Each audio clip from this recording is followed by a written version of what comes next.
Alors comme ça, tu as envie de passer du temps seul. Tout à l'heure, j'étais en train de me brosser les dents et quelqu'un a écrit un commentaire sous une de mes vidéos YouTube. Et le commentaire disait: Liana, est-ce que tu pourrais faire une vidéo sur comment passer du temps seul? Sans le savoir, elle s'adressait peut-être à la meilleure personne à qui poser cette question.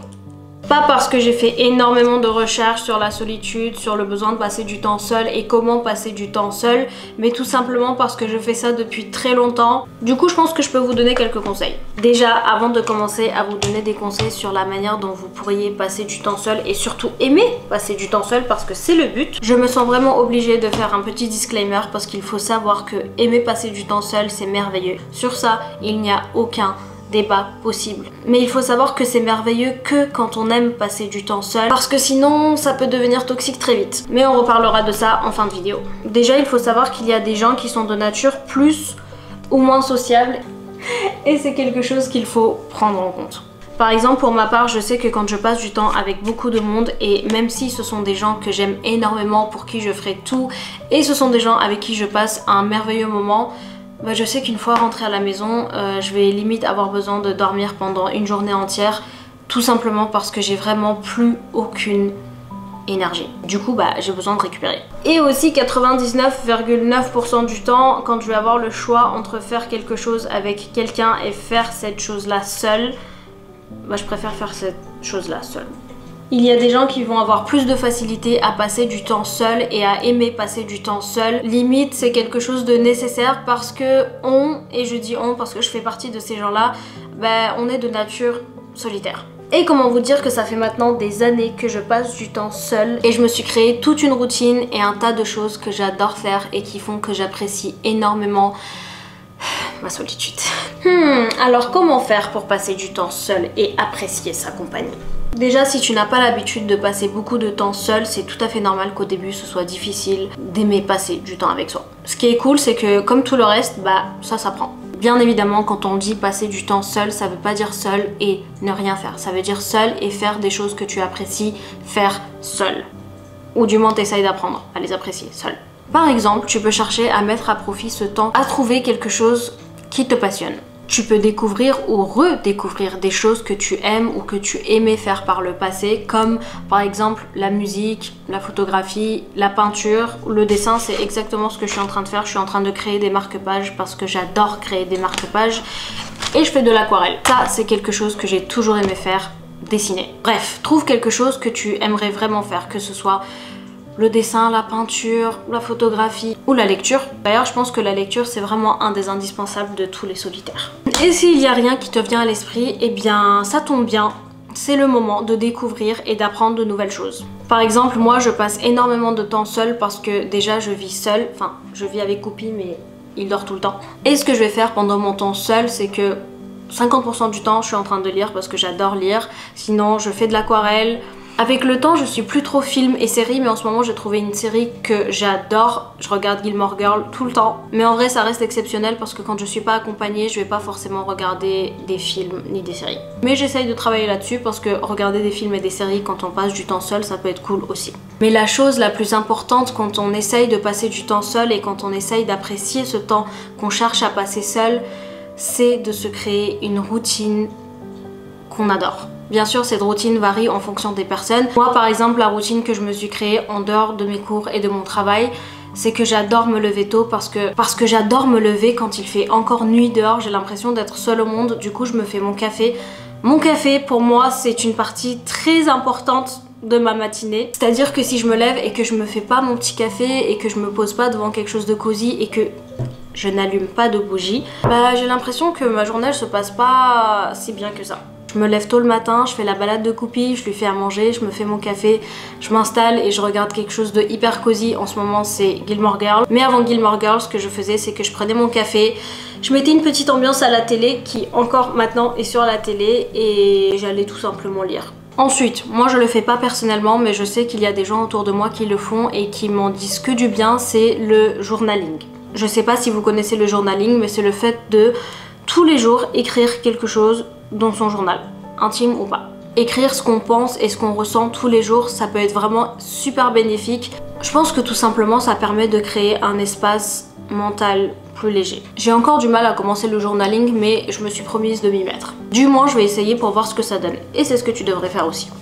Ce qu'on peut aussi faire quand on est seul, c'est tout simplement réfléchir à soi. Alors, je sais que quand on dit réfléchir à sa vie, souvent on a l'impression que c'est un truc hyper déprimant, que c'est quelque chose qui va forcément nous déprimer, mais en vrai, non.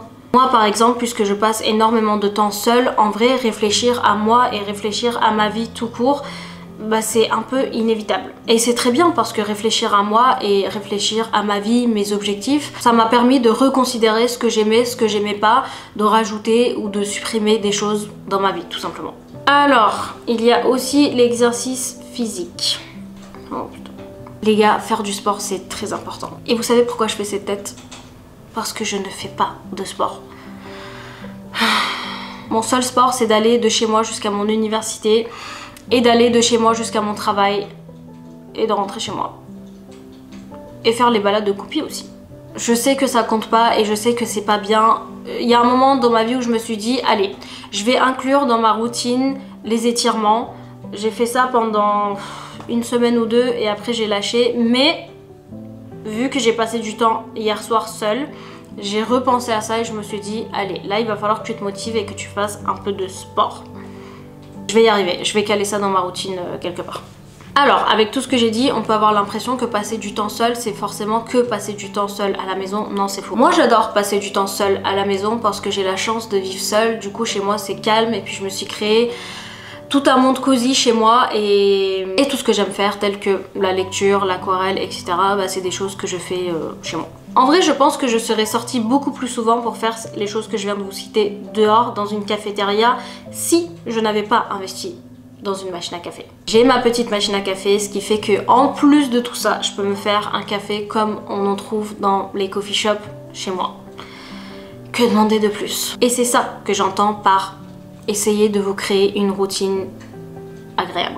Alors, il y a aussi les distractions numériques. Dans ma toute dernière vidéo que j'ai postée, qui était un vlog, je vous ai parlé du fait que en ce moment je culpabilisais beaucoup parce que je passais, du moins j'estimais que je passais beaucoup de temps sur mon téléphone parce que tout est relatif. Du coup, si j'ai un conseil à vous donner, que ce soit à vous ou à moi d'ailleurs, c'est de limiter les distractions numériques. Ce que moi j'ai fait par exemple, c'est que j'ai complètement désactivé toutes les notifications sur mon téléphone. Et vous savez quoi, ça marche plus que ce que j'aurais cru. C'est ce que je vous expliquais dans mon vlog, c'est que quand je reçois une notification, j'ai l'impression que je suis obligée de regarder ce qui se passe, alors que en soi non, je ne suis pas obligée. Et le fait de ne pas recevoir de notification fait que je ne pense pas forcément à aller sur ces applis et donc je passe moins de temps sur mon téléphone. Et si je peux vous donner un dernier conseil, vous savez, ce serait quoi? C'est de pratiquer la gratitude. Alors je dis pas forcément qu'il faut écrire les choses pour lesquelles vous vous sentez reconnaissant ou reconnaissante. Moi par exemple, je pratique la gratitude mentale.